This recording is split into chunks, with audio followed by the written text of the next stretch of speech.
प्रिय भाइयों एवं बहनों, आज का सुसमाचार हमें एक प्रभावशाली दृश्य प्रस्तुत करता है जिसमें यीशु मंदिर में प्रवेश करते हैं और व्यापारियों तथा मुद्रा परिवर्तित करने वालों को बाहर निकाल देते हैं।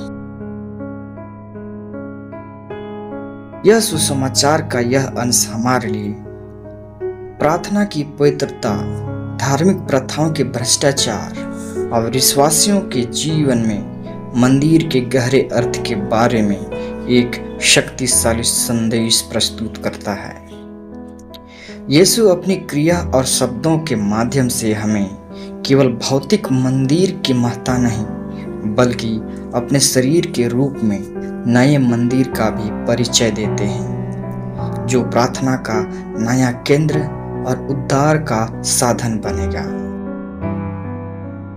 सुसमाचार की शुरुआत यह बताते हुए होती है कि यहूदी पर्व पास्का के समय यरूशलेम का मंदिर श्रद्धालुओं से भरा हुआ था, जो बलि चढ़ाने के लिए पशु लाने और मंदिर कर चुकाने आते थे।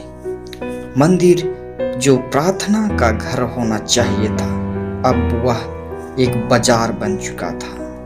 व्यापारी जानवर बेच रहे थे और मुद्रा परिवर्तक मंदिर कर के लिए पैसे बदल रहे थे।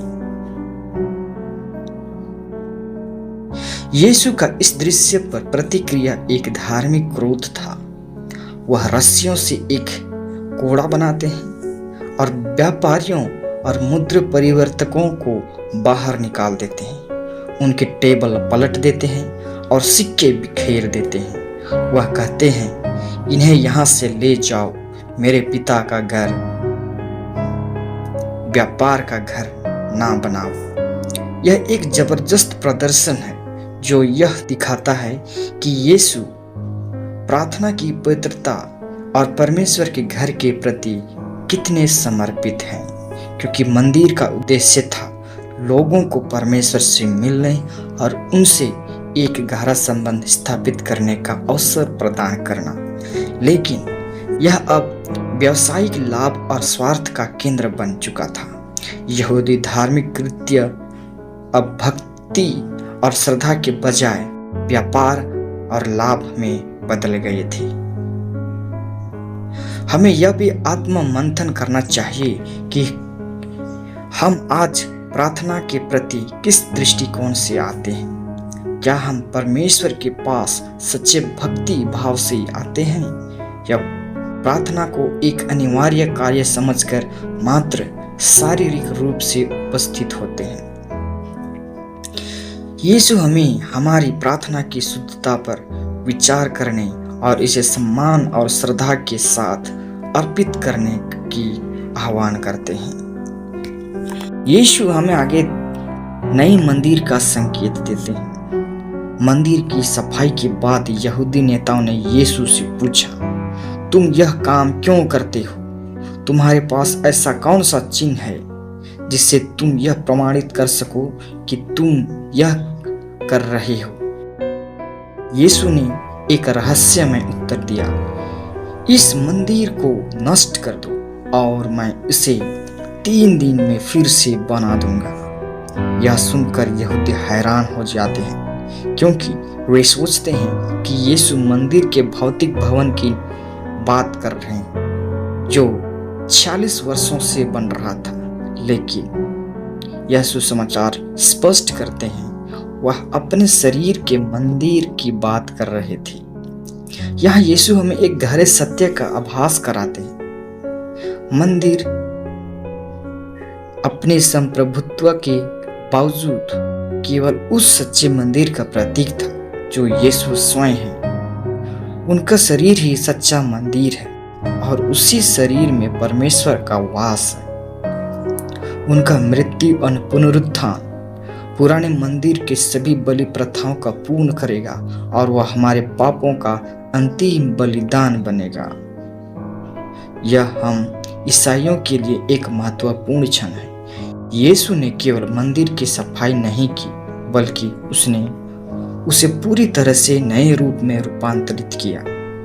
यीशु ने यीशु के शरीर में वह सच्चा मंदिर है जहां हम प्रेम से मिल सकते हैं। उनके शरीर के माध्यम से हम परमेश्वर से मेल मिलाप पा सकते हैं और उनके पुनरुत्थान से एक नई पूजा की शुरुआत होती है। आगे यीशु कहते हैं कि पवित्रता और नवीनीकरण का आह्वान करते हैं। हमें प्रार्थना की पवित्रता और परमेश्वर के साथ हमारे संबंधों को नवीनीकरण पर विचार करने का अवसर देता है। जैसे यीशु ने मंदिर की सफाई की, वैसे ही हम हमारे हृदयों की सफाई करने का आह्वान करते हैं। सुसमाचार में यीशु केवल बाहरी कर्मों पर नहीं बल्कि आंतरिक पवित्रता पर जोर देते हैं। वह चाहते हैं कि हम प्रार्थना में केवल बाहरी रूप से नहीं बल्कि पूरे दिल और आत्मा से सच्चे भक्ति भाव से शामिल हों। हमारे जीवन में भी यीशु हमारे हृदय को पवित्र करना चाहते हैं। क्या हमारे जीवन में ऐसा कोई स्थान है जहां हमने पाप या विघटन की अनुमति दी है? क्या ऐसी आदतें या विचार है जो हमारे परमेश्वर से दूर करते हैं? यीशु हमें आह्वान करते हैं कि हम अपने जीवन में उन विकारों को हटाएं और परमेश्वर के साथ अपने संबंध को पुनः स्थापित करें। इसमें यह भी याद रखने की योग्य है कि यीशु का यह संदेश हमें आशा की बात करता है, क्योंकि उनका पुनरुत्थान हमें नए जीवन की ओर आमंत्रित करता है। जैसे पुराना मंदिर नष्ट होने के बाद 3 दिन में पुनर्निर्मित हुआ, वैसे ही यीशु ने अपने शरीर के नष्ट होने और पुनरुत्थान के माध्यम से हमें नया जीवन दिया है। ख्रीस्त में मेरे सभी प्यारे भाइयों एवं बहनों, आज के सुसमाचार में हमें यह याद दिलाया जाता है कि प्रार्थना का वास्तविक केंद्र यीशु स्वयं है। वह सच्चा मंदिर है और उनके शरीर के माध्यम से हम परमेश्वर से मिल सकते हैं। मंदिर की सफाई हमें हमारे हृदयों और जीवन की शुद्धता पर ध्यान देने की आह्वान करती है।